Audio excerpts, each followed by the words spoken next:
Hi guys, welcome back to the Drive Life channel. In today's video I thought I'd give you a rundown of how much it has cost to own this BMW so far. Now I have had this car now for just over a month. We've done 2,000 miles in it, and in that time it's been absolutely fantastic. We've had a few sort of typical old BMW foibles. Most notably the window has stopped working on the driver's side, which is funny. So it's currently held up with sellotape, which was quite entertaining. And then we've also had we had some water in this footwell, and that was caused by a blocked sunroof drain on this side. So I cleared that out, and we haven't had any water since, despite having a lot of rain. But other than that, it's been absolutely fantastic.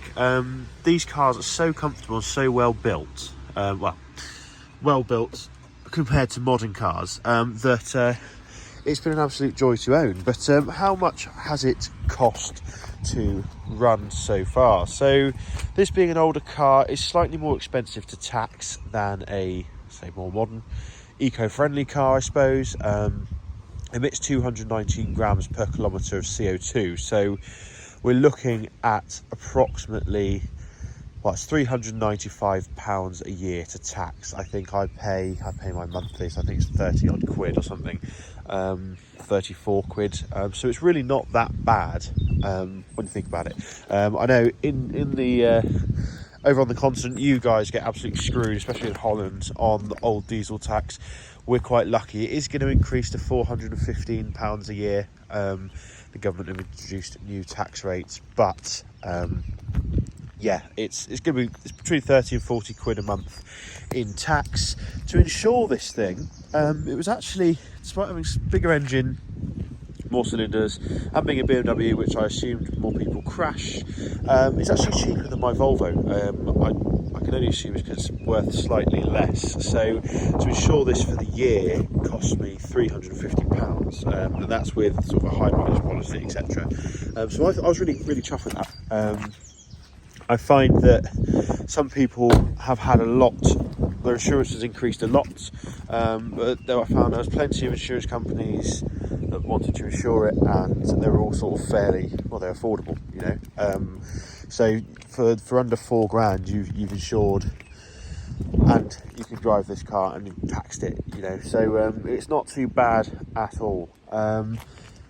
Like I said, running cost wise, in terms of maintenance, I haven't had to do anything yet. Touch wood. I think I've spent a couple of quid on WD-40 to stop some door hinges squeaking, and a few sort of bits of adhesive to stick bits back on. We've had a few bits of trim around the back where the dealer who did the struts had damaged them, so I just stuck those back on with sort of double-sided stuff. But in terms of fuel economy, now this is something that a lot of people are interested in on these old BMWs. Let me show you my fuel economy. This has been driven on a mixture of roads, mainly narrow roads like this one, and A roads. I did a bit of motorway driving, and while I was doing the motorway driving, it was averaging 42 miles per gallon, cruising at 70, 80 miles an hour. With the cruise control, sort of standard motorway speeds. It was achieving 42 miles per gallon. 45 I got it up to at one point, which is pretty cool. So that's not bad at all. Day to day though, I'm getting around 36, and I'll show you that here. 36.2 day to day, gives me a range of just over 560 miles, which is nice. And that is, like I said, on A roads, driving quite quickly. This is lovely to drive this car, and I like to put my foot down. I like to hear that sort of I like to hear the straight six revving out. So it has been. I could probably achieve far better MPG if you tried. If you had a commute down a dual carriageway or motorway, and you drove sensibly, then I'm sure you could get better fuel economy. Interesting to see in the summer. Obviously we've had some pretty boring rubbish weather, and you can see here we've got muddy puddles everywhere, but the weather hasn't been MPG optimizing friendly really, so it hasn't been the optimum weather for MPG. So I think with with some warmer weather, we'll probably see closer to 40. I'm thinking sort of 38 on a daily basis, which isn't too bad either. My Volvo used to average about, well, 40 on a good day. So we're sort of 37, 38. So if we can get somewhere near that, then I'm happy.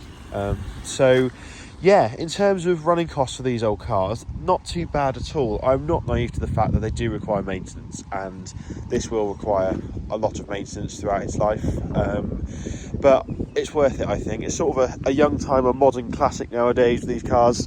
And I was actually getting classic car policies included on the insurance inquiry, so that's always nice. But I just love, I love the light interior. I love the way that everything's heavy. And I drove last few days I've had a company car. I've been driving a new Volvo XC90, and I was so desperate to get back to this thing after all that time. The build quality in these is so much better. Everything's got much more of a heft, a more satisfying clunk. And you can actually feel the road.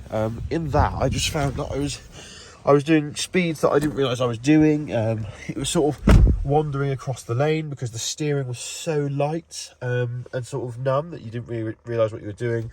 All the switch gear was non-existent. You had to use menus to do all sorts of stuff, and it just wasn't this, I much preferred driving this car to new cars, and I'm glad that I'm back in this. So yeah, that's all. That's how much it's costing me at the moment to run this car. First 2,000 miles, but I'm very, very excited to do many, many more miles with this car. So thanks for watching. Don't forget to like, comment and subscribe, and we'll see you next video.